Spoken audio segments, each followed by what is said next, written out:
જય સ્વામિનારાયણ। આજે વાત કરવી છે સમાનતા।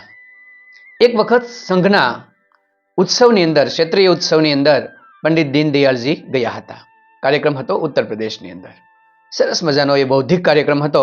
બધાએ ખૂબ આનંદથી ભાગ લીધો અને એ કાર્યક્રમ પૂર્ણ થતા થતા સાંજ પડી ગઈ। ધીરે ધીરે અંધારું થવા લાગ્યું। કાર્યક્રમ પૂર્ણ થયો એટલે પંડિત દીનદયાળજી ત્યાંથી જવા માટે નીકળ્યા।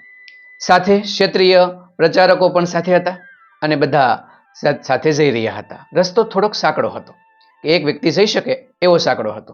એ રસ્તેથી પસાર થતા હતા। આગળ પંડિત દીનદયાળજી, પાછળ બધા ક્ષેત્રીય પ્રચારકો જતા હતા। હવે રસ્તામાં એક નાનો એવો છીછરો કૂવો હતો। કૂવો એટલો હતો કે આપણે હાથ લાંબો કરીએ તો ઉપર દેખાય એટલો જ ઊંડો હતો। હવે અંધારું થવા આવ્યું હતું। પંડિતજીનો પગ લપસ્યો અને એ કૂવાની અંદર પડી ગયા। કૂવામાં ગયા એટલે અંદરથી એને બૂમ પાડી કે મને કંઈ થયું નથી, કોઈ ચિંતા કરતા નહીં, હું મારો હાથ ઊંચો કરું છું અને તમે મને હાથ પકડી લેશો અને પછી તમે મને બહાર કાઢી શકશો।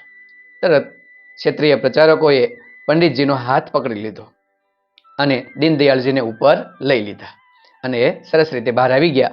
બહુ કંઈક વાગ્યું ન હતું ત્યારે એમને સરસ વાત કરી કે આ તમે તો મને ઝડપથી ઉપર લઈ આવ્યા, બસ આ જ જરૂર સમાજને છે। કોઈ જરૂરિયાતમંદ વ્યક્તિ હાથ લાંબો કરે તો આપણે એને ખેંચી લઈએ, નીચાવાળા હાથ લાંબો કરે, ઉપરવાળા તેમને ખેંચે તો એક દિવસ એવો આવશે કે સમાજની અંદર સમાનતા આવી જશે। આ નિયમ બધાને પણ લાગુ પડે છે। બધા ક્ષેત્રીય પ્રચારકોએ એ વાત એમને ખૂબ ગમી। એક કૂવાના ઉદાહરણ દ્વારા તેમને સમાજને સમજાવ્યું કે કોઈ જરૂરિયાત વ્યક્તિ હોય તો એ માત્ર હાથ લાંબો કરે, આપણી ફરજ છે એ હાથને પકડી અને તેમને ઉપર લઈ આવવા। જો આ બંને થશે કે જરૂરિયાતમંદ પોતાનો હાથ લાંબો કરે અને જેમની પાસે છે એ એમનો હાથ પકડે તો સમાજની અંદર સમાનતા જરૂર આવી જાય। આમ પંડિત દીનદયાળજીએ સુંદર મજાનો ઉપદેશ પોતાના જીવનમાં બનેલા પ્રસંગથી આપી દીધો।